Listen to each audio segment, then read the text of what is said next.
مغفرت کا ہو گیا سامان پھر، رب کا آیا خاص ایک مہمان پھر۔ الحمدللہ العزیز الغفار والصلاة والسلام علی سید الابرار، اما بعد، اعوذ باللہ السمیع العلیم من الشیطان الرجیم من حمزہ ونفخہ ونفثہ، بسم اللہ الرحمن الرحیم۔ ناظرین کرام، آپ دیکھ رہے ہیں پیغام ٹی وی کی سحر اسپیشل ٹرانسمیشن، اور میں ہوں آپ کا میزبان ڈاکٹر مطیع اللہ باجوہ۔ السلام علیکم ورحمۃ اللہ وبرکاتہ۔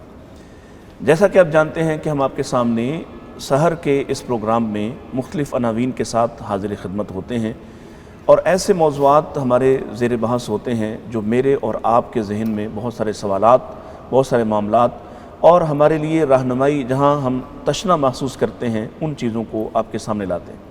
آج کا عنوان بھی چونکہ آخری عشرہ شروع ہوا چاہتا ہے، تو اسی حوالے سے آخری عشرے کی فضیلت کیا ہے، اس میں کیے جانے والے کام کون سے ہیں، اور جب یہ موسم بہار، نیکیوں کا یہ موسم بہار رخصت ہوا چاہتا ہے تو ہمیں کچھ اور زیادہ جلدی سے الرٹ ہونا چاہیے، ہمیں اپنے معاملات میں اور بہتری لانا چاہیے، عبادات کے حوالے سے اہمیت محسوس کرنا چاہیے اس جاتے ہوئے موسم کو، جس کو بہرحال نبی کریم صلی اللہ علیہ وسلم کی اس حدیث کے مطابق یہ ایک غنیمت کا موقع ہے کہ اللہ تعالیٰ جیسے دن میں 5 مرتبہ لوگوں کو پاک صاف ہونے کا موقع دیتا ہے، ان کے گناہوں کے مٹائے جانے کا موقع دیتا ہے، پھر جمعے کے جمعے موقع دیا جاتا ہے، اور پھر سال بعد یہ بہت بڑا موقع عطا فرمایا جاتا ہے۔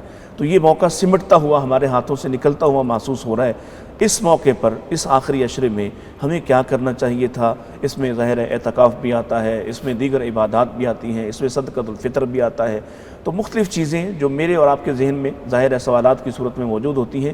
ایسے ہی سوالات کا جواب دینے کے لیے ہمارے پاس دو معزز مہمان آج تشریف فرما ہیں۔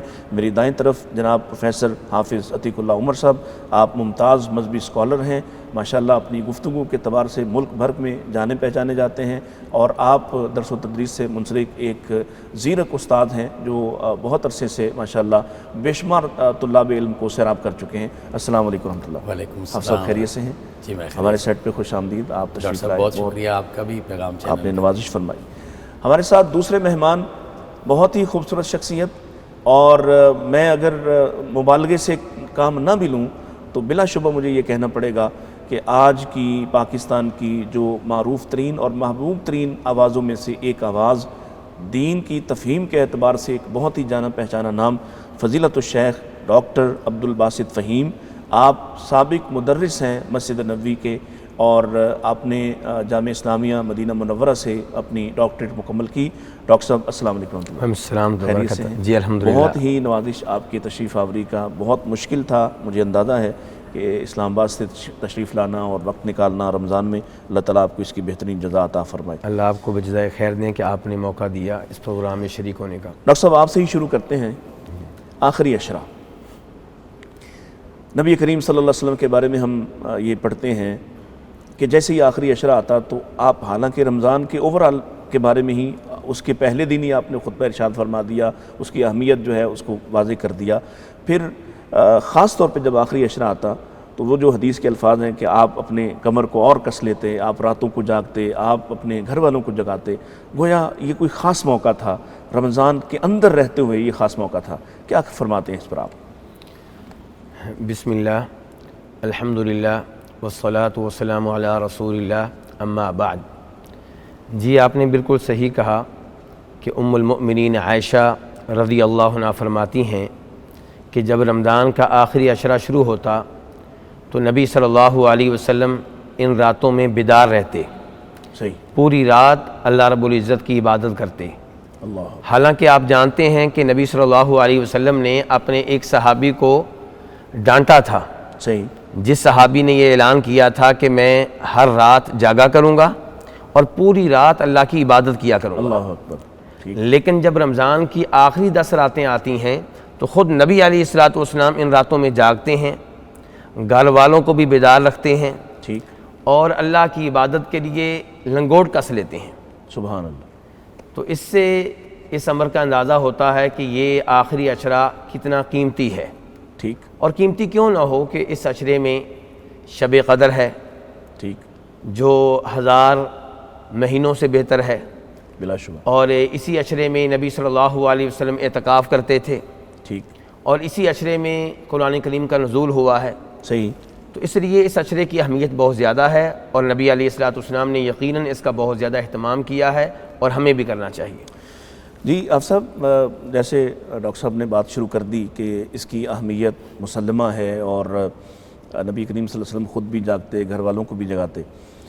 تو آج آپ دیکھتے ہیں، چونکہ میں آپ سے کچھ ایسے سوالات کرنا چاہوں گا کیونکہ آپ کا معاشرے پہ بڑا ایک نبض پہ ہاتھ ہے آپ کا، آپ لوگوں کے ساتھ، پھر بالخصوص یوتھ کے ساتھ بڑے منسلک ہیں.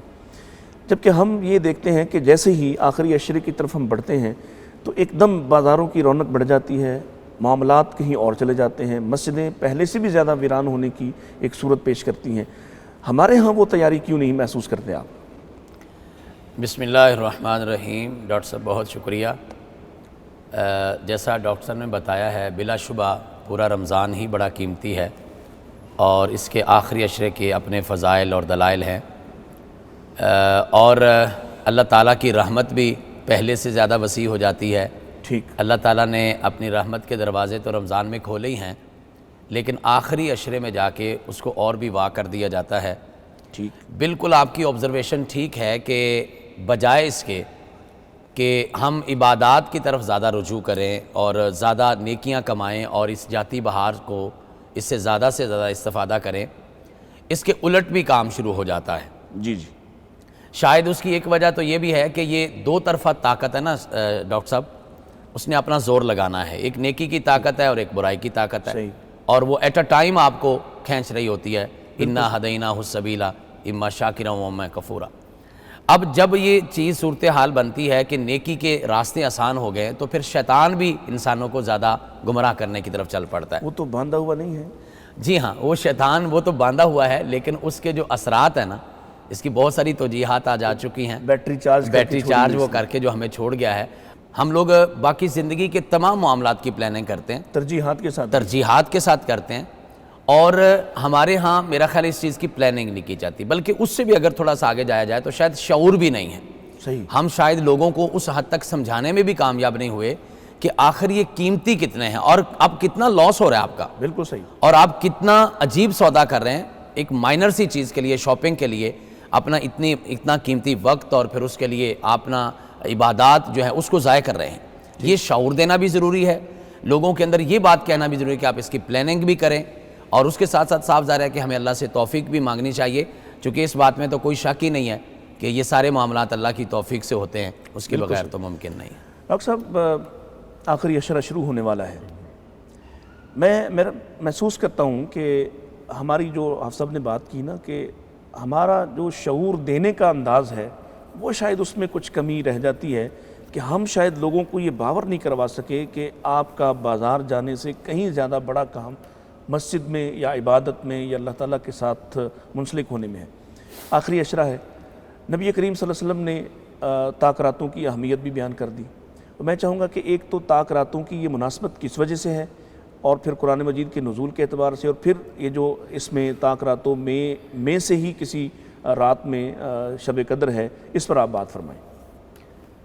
جی ڈاکٹر صاحب، سب سے پہلے میں یہ گزارش کرنا چاہوں گا کہ خطیب حضرات اور مساجد کے ائمہ کرام انہیں چاہیے کہ لوگوں سے یہ گزارش کریں کہ آپ لوگ اپنی شاپنگ کا عمل رمضان سے پہلے مکمل کر لیں. ٹھیک. مجھے رمضان سے پہلے استقبال رمضان کی مناسبت سے گفتگو کرنے کا 2-3 مقامات پہ موقع ملا. صحیح. تو میں نے لوگوں سے درخواست کی کہ آپ اپنے اہل خانہ کو ابھی سے نقدی دے دیں اور ان سے کہیں کہ جو شاپنگ کرنی ہے رمضان سے پہلے کر لیں. صحیح. ایک تو مسئلہ یہ ہمارا.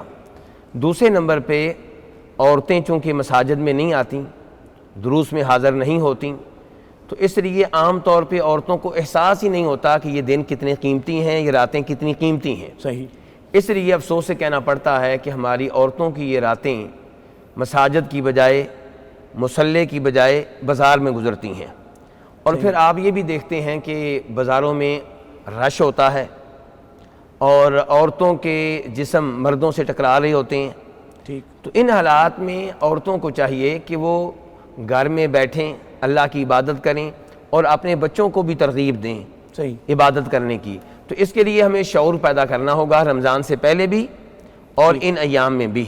ہمارا یہ پیغام عورتوں تک پہنچنا چاہیے، اور بلکہ اس کے لیے کوشش یہ ہونی چاہیے کہ ہماری مساجد میں عورتوں کے لیے بھی جگہ ہو، تاکہ کم از کم رمضان میں وہ حاضر ہوں ہمارے دروس میں، تراویح کی نماز میں، اور پھر وہاں انہیں تبلیغ کی جائے، انہیں بتایا جائے کہ یہ راتیں اور یہ دن کتنے قیمتی ہیں. یہ میں یہی چاہ رہا تھا کہ آپ اس پر تھوڑی روشنی ڈالیں کہ طاق راتوں کی خاص اہمیت کیا ہے، اس کی مناسبت کیا ہے؟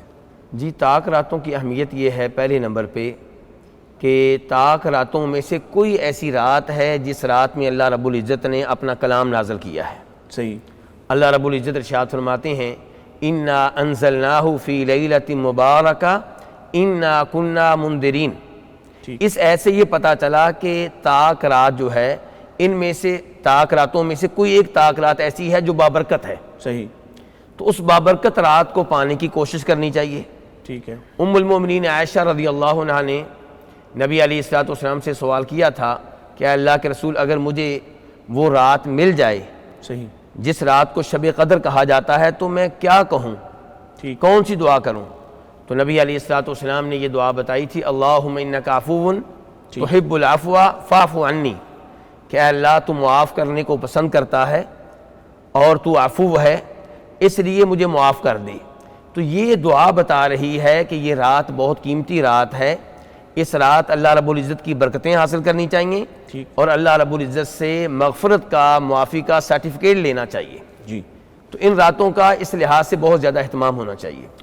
حافظ صاحب وقت گزر رہا ہے، اور اگر وقت گزرتا ہوا محسوس ہو تو لوگ الرٹ ہو جاتے ہیں. کسی کو پتہ چلتا ہے نا کہ آج اس کی فیس جمع کرانے کی آخری تاریخ ہے تو اس دن اس کو نیند نہیں آتی. اس دن وہ آخری صف میں کھڑے ہونے کے بجائے چاہتا ہے کہ بینک والی کھڑکی جو ہے وہ اس کا پہلا آدمی وہی ہو، چاہے اس کو 2 گھنٹے پہلے انتظار کرنا پڑے.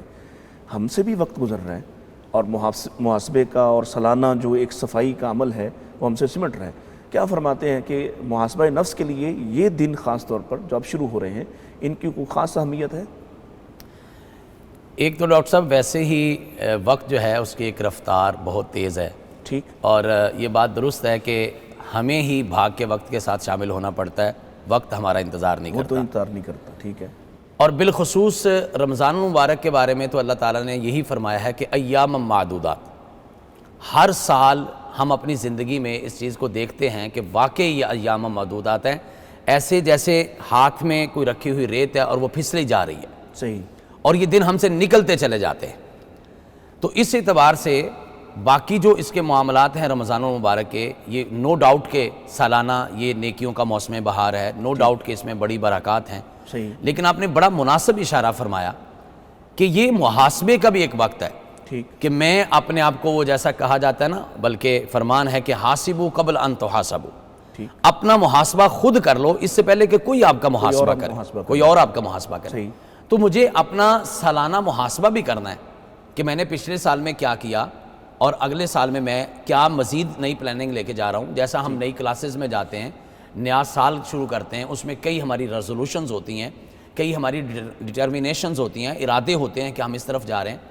تو کیا ہم نے پچھلے سال میں جو کچھ پلان کیا تھا وہ کر پائے؟ سوچنے والی بات ہے. رمضان مبارک جتنا بابرکت ہے، کیا ہم اس کی برکتوں کو پچھلے 20 دنوں میں اسپیشلی ہم سمیٹ پائے؟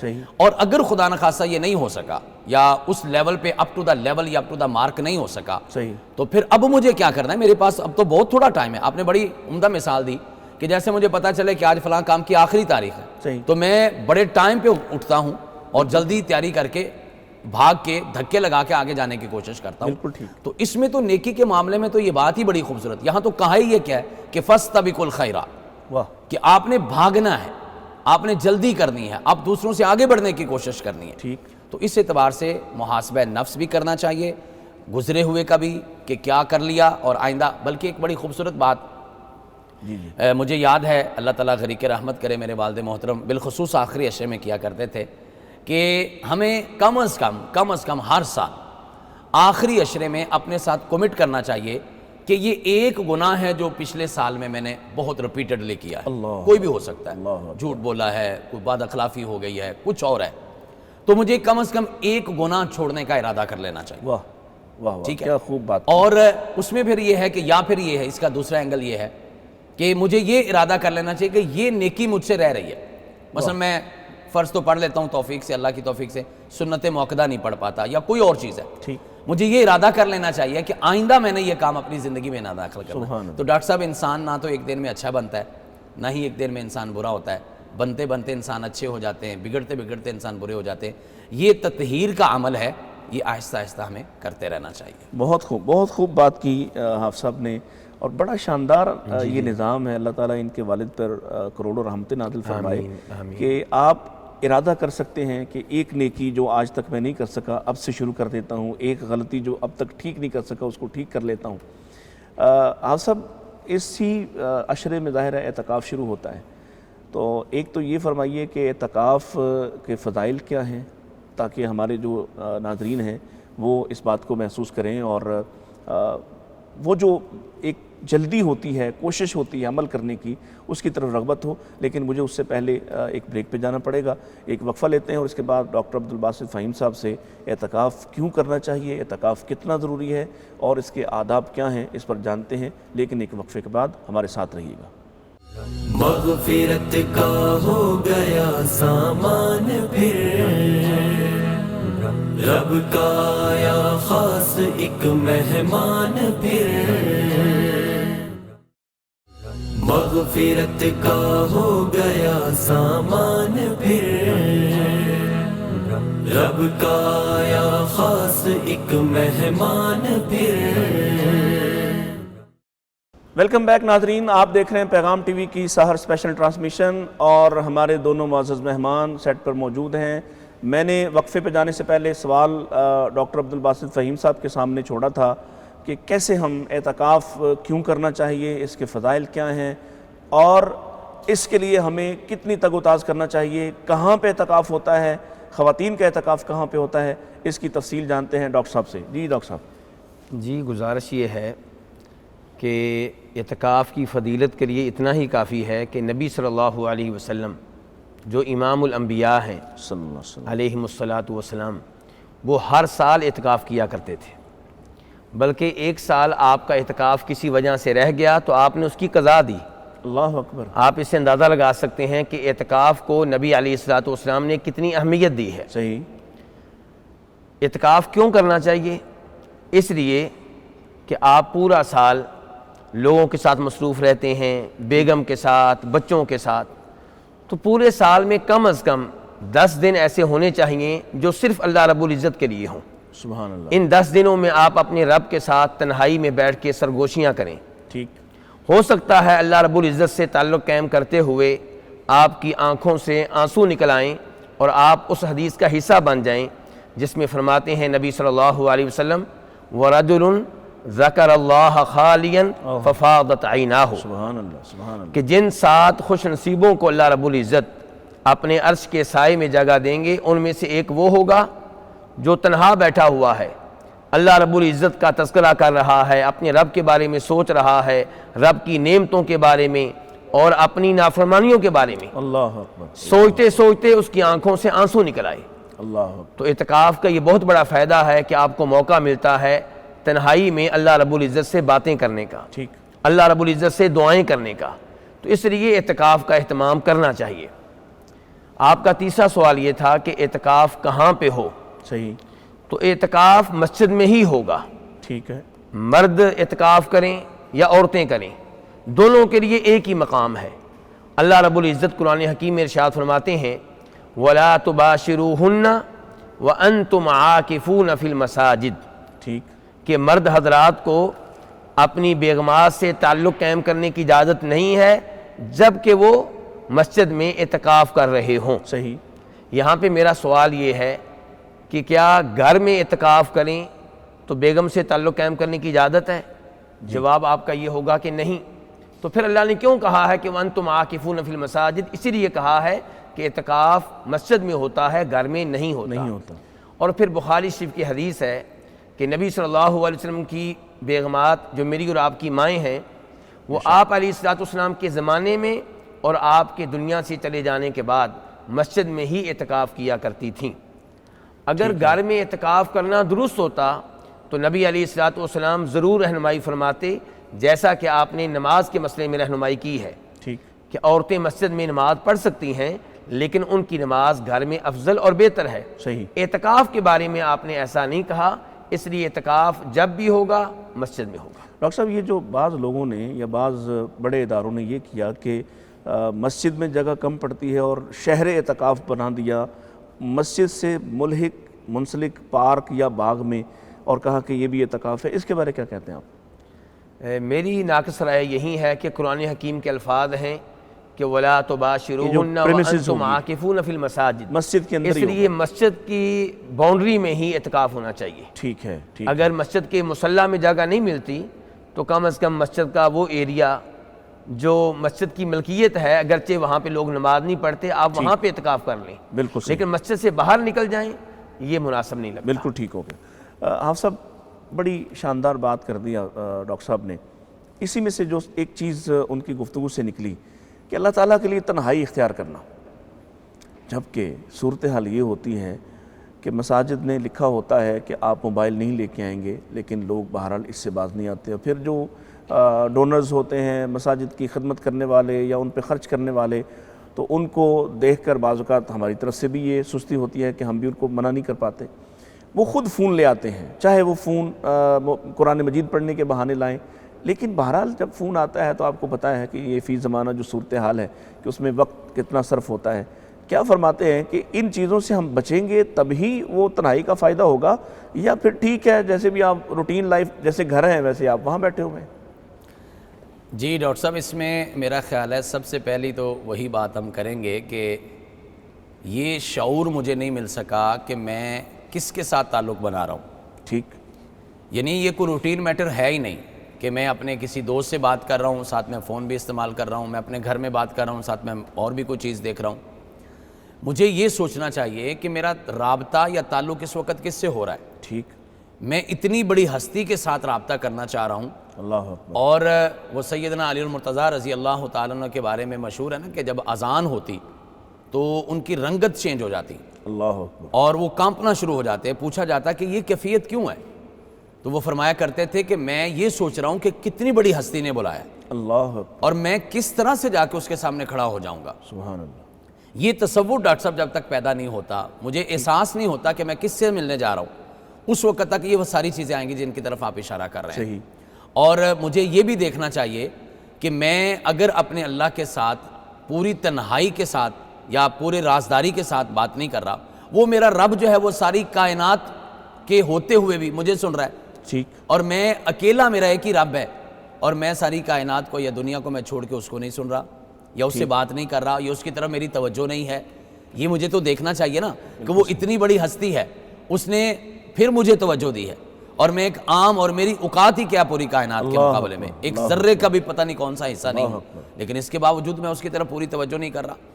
اور تعلق جو ہوتا ہے یا گفتگو جب ہوتی ہے، ایک عام آدمی اگر میرے سے گفتگو کرتا ہے، آپ سے گفتگو کرتا ہے، اور اس کی توجہ بیچ میں نہیں رہتی تو میں اریٹیٹ ہوتا ہوں، بالکل صحیح، میں اس کو بودر کرتا ہوں کہ یہ کیا چیز ہو رہی ہے، مجھے یہ چیز تنگ کرتی ہے، پوری طرح سے توجہ نہیں دے رہا، توجہ نہیں دے رہا، اور میں کچھ ہی دیر کے بعد جتنا مرضی میرا احترام کا رشتہ ہو، لیکن میں ضرور درخواست کروں گا کہ حضور آپ یا مجھ سے بات کریں یا پھر آپ کسی اور سے کر لیجیے۔ اللہ، اور یہاں تک تو یہاں پر جو اللہ تعالیٰ کے ساتھ تعلق ہے، احادیث میں ہم پڑھتے ہیں، وہاں تو بات ہی یہ ہے کہ خالصا من قلبہ، اپنے ذہن کو، اپنے دل کو، اپنے دماغ کو حاضر کرنا ہے۔ بالکل صحیح، اور وہ حدیث پاک میں بھی ہے نا کہ ان اللہ لا يقبل عن قلب لاہن، اللہ، وہ جو توجہ نہیں کرتا، وہ جو پوری طرح سے کمیٹڈ نہیں ہوتا، کمیٹڈ نہیں ہے، جس کو پتہ ہی نہیں میں کس کی بارگاہ میں کھڑا ہوں، کس کی بارگاہ میں کھڑا ہوں، اس وقت تک تو میرا معاملہ نہیں، اور جب تک یہ تعلق بننا نہیں اس لیول پہ جا کے، اس وقت تک تو وہ میں بات نہیں، جس کی طرف ڈاکٹر صاحب نے اشارہ کیا کہ ذکر اللہ خالیا ففازتین، اس وقت تک تو وہ تعلق بننا ہی نہیں ہے، تو خالین کی کیفیت ہوگی تو وہ بنے گا۔ کیفیت ہوگی۔ آپ کی بات سے نا مجھے ایک چیز یاد آ گئی، ان محدث کا نام تو اس وقت میرے ذہن میں نہیں ہے، وہ سنار تھے، اور جب اذان ہوتی اور ان کے شاگرد بیان کرتے ہیں کہ ان کی وہ تھوڑی جو سنار کے ہاتھ میں ہوتی ہے وہ کتنی ہلکی اور کتنی معمولی ہوتی ہے. ظاہر ہے اس نے سونے کے ساتھ کام کرنا ہوتا ہے, تو اس کو اگر انہوں نے بلند کیا ہوتا اور نیچے آخری چوٹ چاہیے ہوتی اس زیور کو بننے کے لیے, تو اللہ کا نام آتے ہی اور اللہ تعالیٰ کی طرف سے جو اذان کی آواز سنتے ہی وہ اپنی ہتھوڑی کو نیچے رکھ دیتے. تو شاگرد پوچھتے ہیں کہ جناب آخری چوٹ چاہیے تھی, ابھی تو اذان ہوئی ہے. تو وہ فرماتے ہیں کہ اب اللہ کی بات شروع ہو گئی ہے, اب کاروبار کیسے ہو سکتا ہے. تو یہ بات ہمیں بھی اختیار کرنا پڑے گی. ڈاکٹر صاحب اسی عشرے میں خاص طور پر ہم دیکھتے ہیں کہ ایک طرف تو یہ ہے کہ نبی کریم صلی اللہ علیہ وسلم پورا عشرہ جاگتے, اور پورے عشرے میں خاص طور پہ تاک راتوں کی آپ نے فضیلت بیان فرمائی اور اسی میں جاگنے جگانے کو جو ہے وہ اہم بنایا. لیکن ہم دیکھتے ہیں کہ وہ سمٹتے سمٹتے پھر آخری 3 راتیں محافل شبینہ کے نام پر محافل سجائی جاتی ہیں. میں چاہتا ہوں کہ اس پر اس کی شرعی حیثیت کیا ہے؟ کیا 3 دنوں میں قرآن مجید کو ختم کرنا, اور اگر درست ہے تو اس کی کیا حیثیت ہوگی؟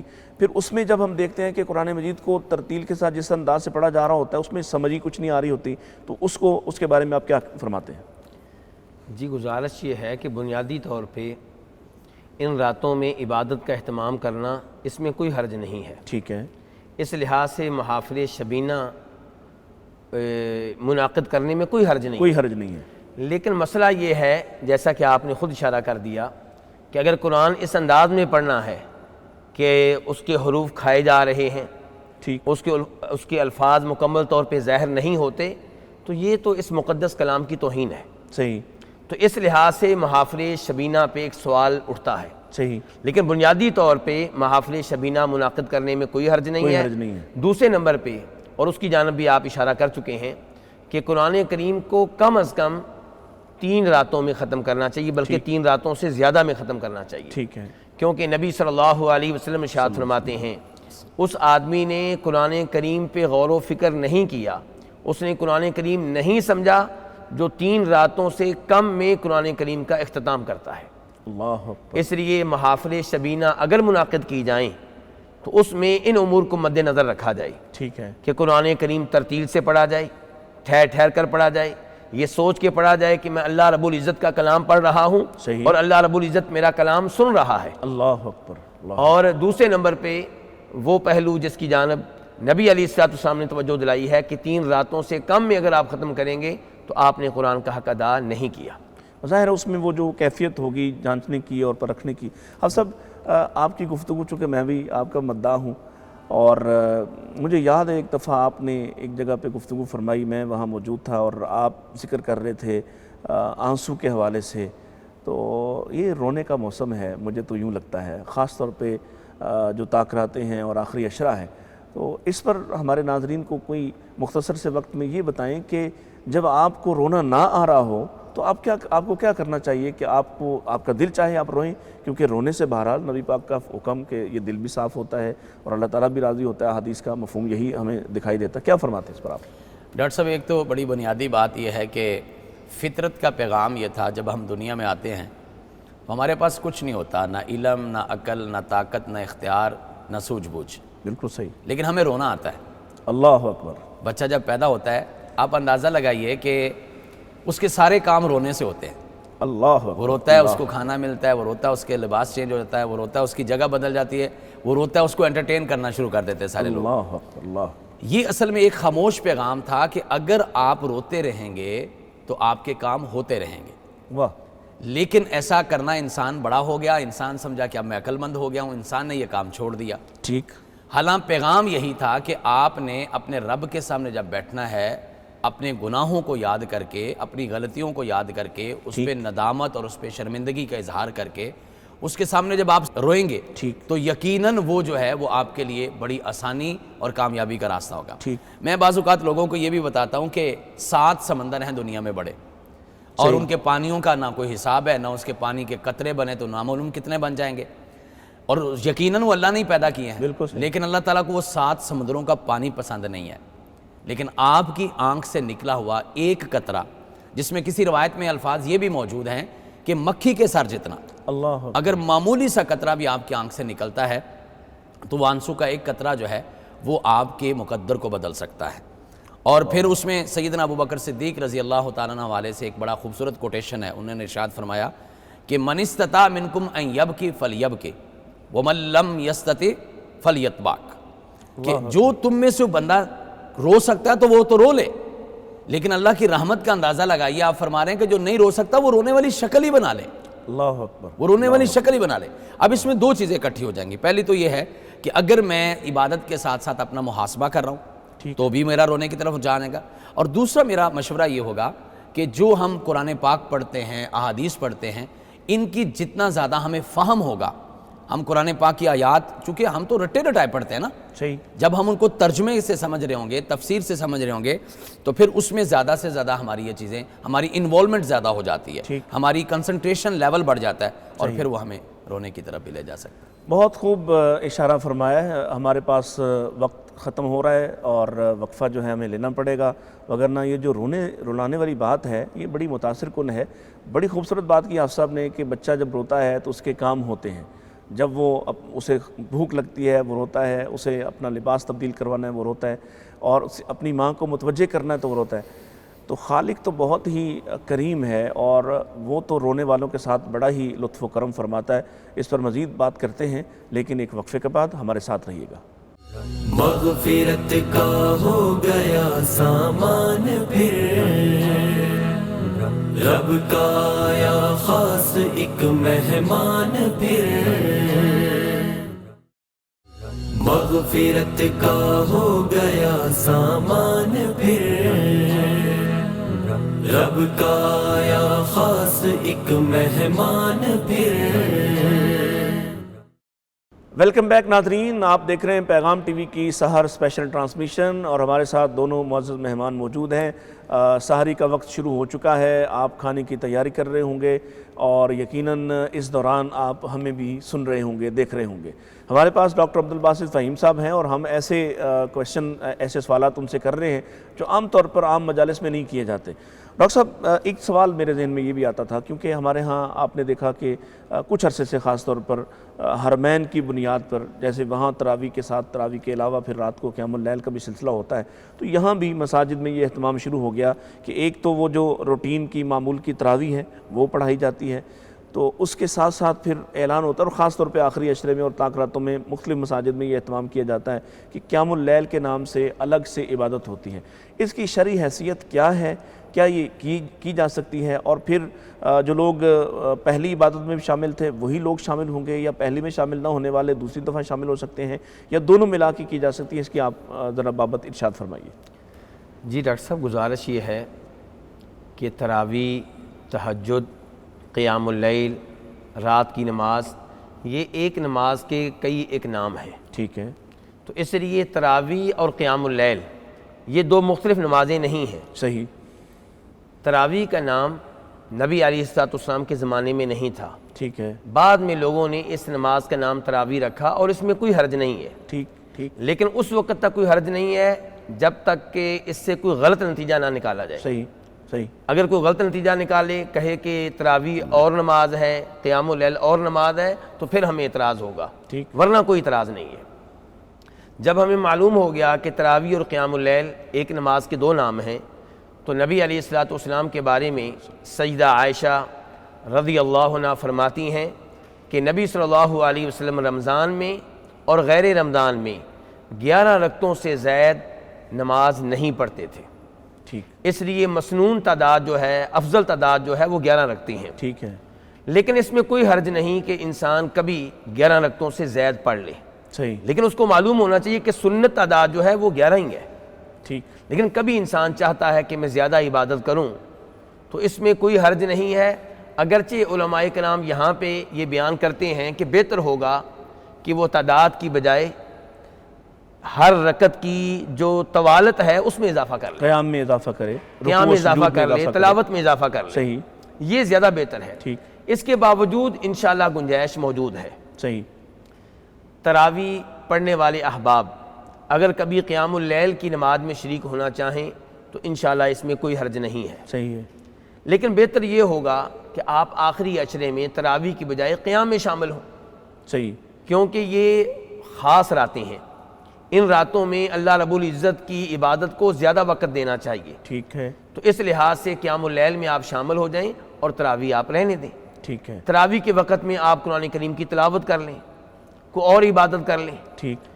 تو اگر آپ ایسا کریں گے تو اس پہ انشاءاللہ کوئی اعتراض نہیں. اگر آپ نے اس کو پوری رات پہ بھی پھیلانا ہے تو یہ کیا جا سکتا ہے کہ کوئی 4 تراویح ابتدائی طور پہ پڑھ لی جائیں اور اس میں آپ زیادہ تلاوت کر لیں، پھر اضافی تلاوت رات کو باقی 4 کے ساتھ ملا کے کر لیں. یہ کیا جی جا اس سکتا میں کوئی حرج نہیں، کوئی حرج کی بات کوئی حرج کی بات نہیں ہے. یعنی ایک ساتھ پڑھنا ضروری نہیں ہے. یہ ایک ساتھ پڑھنا ضروری نہیں ہے، کیونکہ تراویح کی نماز یہ عشاء کے بعد سے شروع ہوتی ہے اور فجر کی اذان تک کسی بھی وقت میں ادا کی جا سکتی ہے. سبحان اللہ. کیونکہ یہ بات ہم پہلے کر چکے ہیں کہ یہی تہجد ہے، یہی قیام اللیل ہے. بالکل ٹھیک ہے.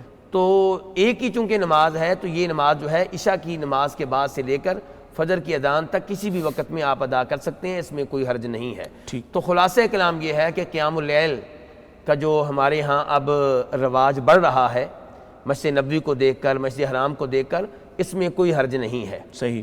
کوشش کی جائے کہ آپ ان 2 نمازوں میں سے کسی ایک کا حصہ بنیں. بالکل. لیکن اگر کبھی آپ دونوں پڑھ لیتے ہیں تو انشاءاللہ اس میں کوئی حرج نہیں ہے، معمول نہ بنائیں. ٹھیک ہو گیا. آپ صاحب جو کہ بات آپ نے ایک شروع کی تھی تو میرا دل تھا کہ یہ بات بھی آپ سے پوچھوں کہ ٹھیک ہے ایک تنہائی کا رونا یا رونا آ جائے یا بندہ اپنی غلطیوں کوتاہیوں اپنے گناہوں پہ نادم ہو کر رو پڑے، یہ تو ٹھیک ہو گیا. کیا یہ بھی گنجائش موجود ہے کہ باقاعدہ طور پر پتہ ہو ہم سب کو کہ فلاں مسجد میں دعا ہوتی ہے اور اس میں جو دعا کرنے والے ہمارے دوست ہیں، عالم ہیں، وہ خود بھی جذباتی ہوتے ہیں اور لوگوں کو بھی جذباتی کرتے ہیں، یا ان کے پاس یہ صلاحیت اللہ نے دی ہے کہ جب وہ دعا کرتے ہیں تو رقت طاری ہو. دل کی کیفیت تو اللہ جانتا ہے، لیکن اس عمل کے بارے میں آپ کیا کہتے ہیں؟ میرا خیال ہے ڈاکٹر صاحب اس میں جو آپ کی سوال کا آخری ایک جملہ ہے نا، وہ مجھے جواب کے لیے زیادہ آسانی فراہم کر رہا ہے کہ دل کی کیفیت تو اللہ تعالیٰ جانتا ہے. بالکل صحیح. اس میں کوئی شک نہیں ہے کہ جس طرح عبادت کا اہتمام ضروری ہے، اسی طرح ساتھ یہ بھی ضروری ہے کہ ہمارے اندر ریاکاری کا شائبہ تک نہیں ہونا چاہیے، ورنہ تو سارا کچھ فائدے کی بجائے نقصان میں چلا جائے گا. ٹھیک. اور نبی کریم صلی اللہ علیہ وسلم نے اس کو اپنی امت کے لیے بہت بڑا خدشہ بھی قرار دیا ہے. صحیح. اور یہ بات جو ہے، لیکن میں یہ سمجھتا ہوں، میری اپنی ایک رائے ہے کہ لیکن اس بات کا تعلق آپ کی ذات اور اللہ تعالیٰ کے درمیان ہے. ٹھیک ہے. میں آپ کے سامنے بے تحاشا رو رہا ہوں، مجھے کیا پتہ ہے کہ میں اندر سے رو رہا ہوں کہ نہیں رو رہا. صحیح. بالکل. اور میں آپ کے سامنے بالکل نہیں رو رہا، لیکن کیا پتہ ہے کہ میرے اندر آنسو کتنے گر رہے ہیں. ٹھیک. وہ کسی نے کہا تھا کہ میں خانے میں بیٹھا ہوں، مجھے شرابی نہ سمجھو یارو، ہر شخص جو مسجد سے نکلے نمازی نہیں ہوتا. اللہ اکبر. تو یہ تو کیفیت کا ڈاکٹر صاحب تعلق ہی اللہ سے ہے. بالکل صحیح. اس لیے میرا خیال ہے نومینیٹ کر کے نہیں کہہ سکتا کہ یہ بندہ صرف رولاتا ہے.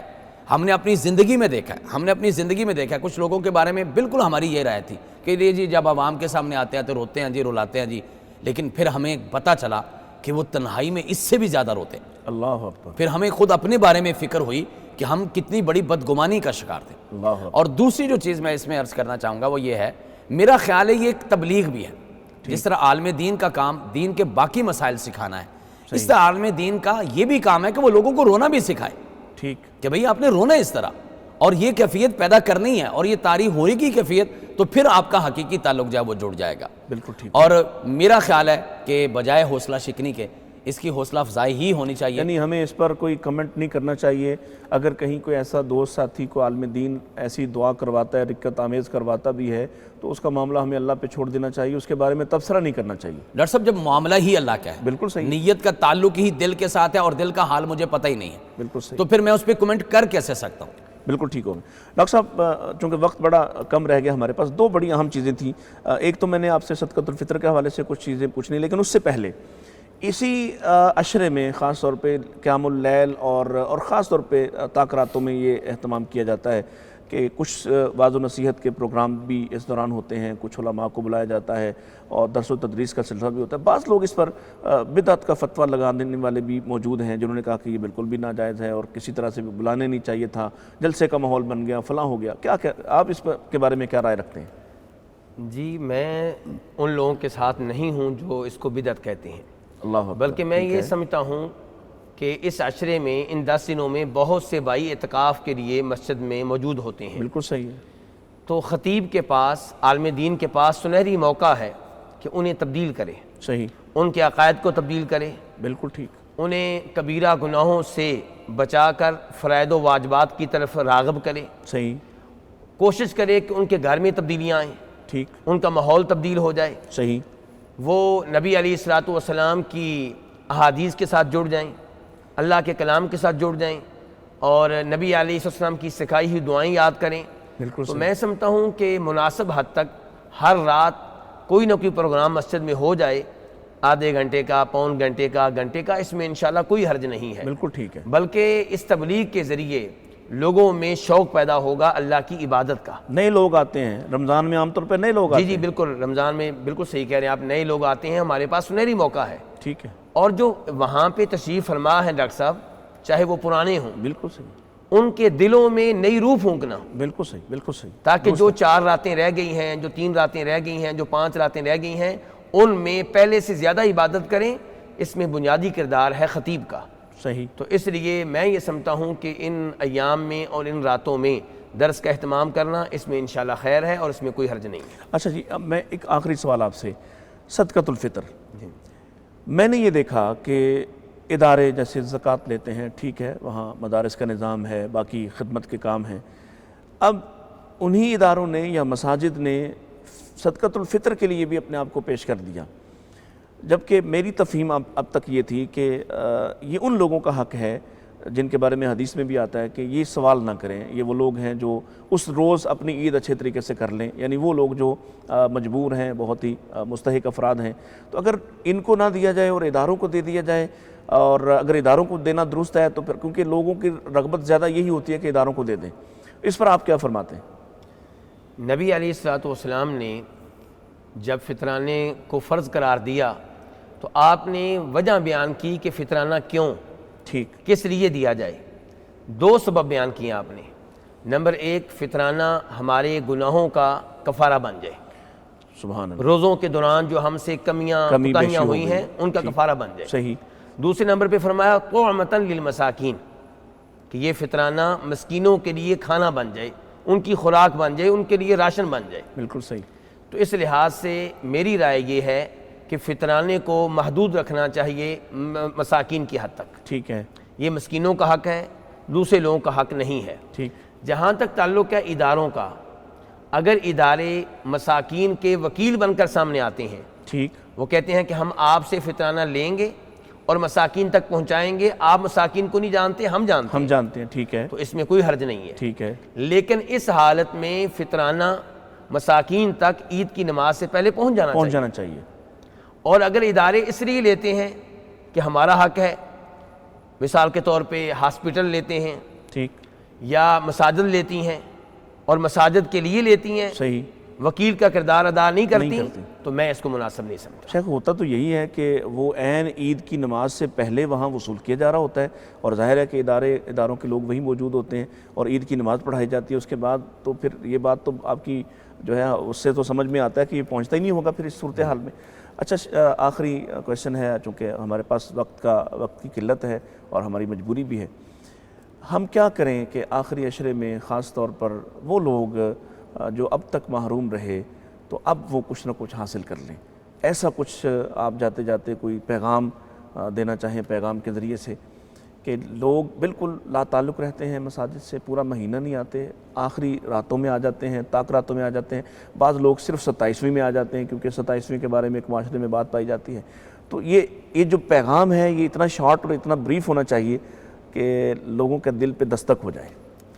ڈاکٹر صاحب، میرا خیال ہے کہ وہ کسی نے کہا تھا کہ جوانی میں عدم کے واسطے سماں پیدا کر اے غافل، مسافر شب کو اٹھتے ہیں جو جانا دور ہوتا ہے۔ اللہ اکبر، اللہ اکبر۔ ہمارا سفر بہت دور کا ہے۔ وہ سیدنا ابو ہریرہ رضی اللہ تعالیٰ عنہ کے بارے میں ہے کہ جب وفات کا وقت ہوا یا انہوں نے محسوس کیا کہ میرا آخری وقت ہے، تو وہ زار و قطار رو رہے تھے۔ تو پوچھنے والوں نے پوچھا کہ موت سے ڈر گئے؟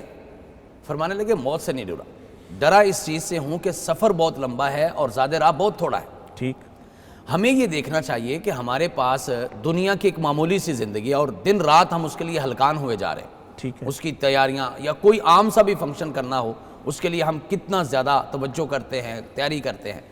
تو جہاں جا کے ہم نے ہمیشہ ہمیش رہنا ہے، صحیح، جس زندگی میں جا کے ہم نے ابدی نیند سونا ہے اور اس کے بعد پھر ہماری ایور لاسٹنگ اور نیور اینڈنگ لائف شروع ہونے والی ہے، ٹھیک، اس زندگی کے لیے ہمارے پاس کیا ہے؟ صحیح، کوئی انسان یہ دعویٰ کر سکتا ہے کہ میں اس کی تیاری کر سکا ہوں؟ اگر نہیں ہے تو پھر میرا خیال ہے کہ مجھے توجہ کرنی چاہیے. میں نے کہیں پڑھا تھا کہ اپنے ساتھ کم از کم مخلص ہونے کا اتنا سا مطلب تو ضرور ہے کہ میں اپنے آپ کو جہنم سے بچا لوں, اور یہ اس کا بیسٹ وے ہے, اس کا بہترین راستہ. بہت خوب. پروگرام کا وقت ختم ہو گیا ناظرین, اور باتیں تو اتنی شاندار تھیں کہ دل چاہ رہا تھا کہ ہم یہ بات کرتے جائیں, لیکن ہمیں آپ کا بھی خیال ہے, آپ شاید کھانا روک کے بیٹھے ہوں, اور یہ بھی احساس ہے کہ ہم نے بھی سحری کرنا ہے. اس لیے میں اجازت چاہوں گا آپ سے. اس سے پہلے میں اپنے دونوں معزز مہمانوں کا شکریہ ادا کرتا ہوں. آپ کا آپ نے بہت نوازش فرمائی, آپ نے وقت عنایت فرمایا. ڈاکٹر صاحب آپ نے تو خاص طور پہ شفقت فرمائی پیغام پر کہ آپ بہرحال بہت دور سے تشریف لائے. اللہ تعالیٰ آپ دونوں کو جزائے خیر عطا فرمائے. میں ایک دو باتیں اپنے ناظرین سے کہہ کے پھر آپ سے درخواست کروں. ہمارے فارمیٹ یہ ہے کہ ہم جاتے ہوئے ہمارا معزز مہمان دعا سے اختتام کرتا ہے. ناظرین کرام, آپ نے آج کا پروگرام سنا اور ہمارے دونوں اسکالر حضرات کی گفتگو سنی. آخری اشرا آپ کے پاس یہ موقع ہے. دیکھیے, آپ نہیں جانتے, میں نہیں جانتا کہ اس کے بعد ہم دوبارہ رمضان حاصل کر سکیں یا نہ کر سکیں. اللہ تعالیٰ ہی بہتر جانتے ہیں ہماری زندگی کا وقت ابھی کتنا باقی ہے. لہٰذا اسے بازاروں میں, شاپنگ سینٹرز میں ضائع کرنے سے بچا کر آپ یقین جانیے کہ اگر آپ پرانے لباس سے بھی عید کر لیں گے تو شاید وہ اس سے کہیں بہتر ہے کہ آپ ایک لباس تلاش کرتے کرتے ساری راتیں ضائع کر دیں, اور آپ ان چھوٹی چھوٹی خوشیوں کے پیچھے اس بڑی خوشی کو بھول جائیں جو بہرحال اللہ کے ہاں مغفرت پانے والوں کو حاصل ہوتی ہے. اور یہ موقع یہ رمضان کے آخری دنوں میں خاص طور پر عنایت ہوتا ہے. انہی راتوں میں سے کوئی ایک رات لیلۃ القدر کی رات ہے, جس رات میں بہرحال جس کو آدمی جاگ کر حاصل کر لے, اس کی مغفرت کو پالے, اس رات کو اللہ تعالیٰ کے اپنے لیے قیمتی بنا لے, تو یقیناً اسے 1000 مہینوں سے کہیں بہتر رات یہ مل جاتی ہے. اللہ تعالیٰ مجھے اور آپ کو یہ رات بھی عطا فرمائے, اور اس عشرے میں اب تک جو ہم نے نہیں کیا, یعنی نیکی کے اعتبار سے, خرچ کرنے کے اعتبار سے, عبادت کے اعتبار سے, اللہ ہمیں اس کی توفیق بھی عطا فرمائے. اجازت دیجیے, میں ڈاکٹر صاحب سے درخواست کرتا ہوں کہ آپ جاتے جاتے دعا فرما دیجیے. اے اللہ ہمیں جہنم کی آگ سے محفوظ فرما. آمین. اور دوسرے نمبر پہ آپ جانتے ہیں کہ لوگ کرونا کی وجہ سے بہت پریشان ہیں, اور یہ بیماری بہت سے گھروں میں داخل ہو چکی ہے. تو اللہ تعالیٰ سے دعا کرتے ہیں کہ یا اللہ جتنے مسلمان مریض ہیں یا اللہ سب کو شفا دے. آمین. یا اللہ سب کو صحت کا لباس پہنا. آمین. یا اللہ جو ہمارے بھائی فوت ہو چکے ہیں, قبروں میں جا چکے ہیں, ان کی بخشش فرما. یا اللہ ان کی قبریں منور فرما. یا اللہ انہیں عذاب قبر عذاب جہنم سے محفوظ فرما. یا اللہ ہمارے ملک پاکستان کی حفاظت فرما, دنیا کے لحاظ سے بھی, دین کے لحاظ سے بھی. اور یا اللہ ہم سب کو جب موت دینا, ایمان پہ دینا, اسلام پہ دینا, توحید پہ دینا. آمین. آ گیا رمضان, آ گیا رمضان, آ گیا رمضان. مغفرت کا ہو گیا سامان پھر, رب کا آیا خاص ایک مہمان پھر. مغفرت کا ہو گیا سامان پھر, رب کا آیا خاص ایک مہمان پھر. مغفرت کا ہو گیا سامان پھر,